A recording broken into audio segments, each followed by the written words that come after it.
Common entrance test એટલે કે સેટની પરીક્ષાની કસોટીનું માળખું કેવું રહેશે તો ચાલો જોઈએ. કોમન એન્ટ્રન્સ ટેસ્ટ બહુવિકલ્પ સ્વરૂપની અને વિવિધ હેતુલક્ષી સ્વરૂપની મલ્ટિપલ ચોઇસ ક્વેશ્ચન એટલે કે MCQ બેઝડ રહેશે.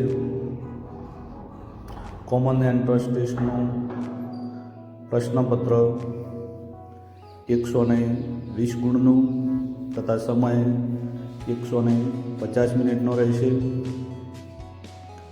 કોમન એન્ટ્રન્સ ટેસ્ટનું માધ્યમ ગુજરાતી અને અંગ્રેજી ભાષામાં રહેશે. કોમન એન્ટ્રન્સ ટેસ્ટ ધોરણ 5ના અભ્યાસક્રમ પર રહેશે, જેમાં ગણિત, ગુજરાતી, અંગ્રેજી, હિન્દી અને પર્યાવરણ વિષય તથા તાર્કિક તર્ક ક્ષમતા કસોટી અને સામાન્ય જ્ઞાન વિશે આધારિત પ્રશ્નો રહેશે. કોમન એન્ટ્રન્સ ટેસ્ટમાં નીચે મુજબના વિષય તથા ગુણભાર રહેશે. વિષય તાર્કિક ક્ષમતા કસોટી, જેના પ્રશ્નો 30 હશે અને ગુણ પણ 30 હશે. ગણિત સજ્જતા પ્રશ્નો 30, ગુણ પણ 30. પર્યાવરણ 20 પ્રશ્નો હશે અને 20 ગુણ હશે. ગુજરાતી 20 પ્રશ્નો અને 20 ગુણ હશે.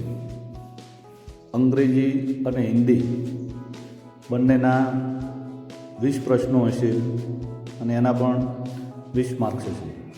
એટલે કે કુલ 120 પ્રશ્નો હશે અને 120 ગુણ રહે છે. મિત્રો, આ જે ગુણભાર છે વિષય પ્રમાણે એ જોઈએ તો સૌથી વધુ તાર્કિક ક્ષમતા કસોટી અને ગણિત સજ્જતા, એટલે કે કુલ 60 માર્ક્સનું પૂછાશે. 60 પ્રશ્નો હશે, એટલે કે 50% ગુણભાર આ બે વિષયો પર છે.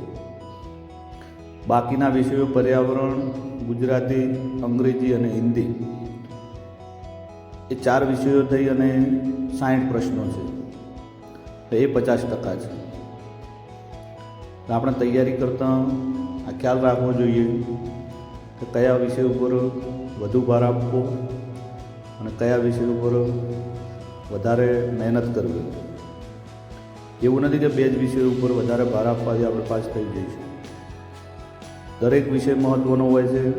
જે તમને વધારે ફાવે તે અલગ કરવાનો, જે ઓછો ફાવતો હોય એના ઉપર વધુ મહેનત કરવી પડે.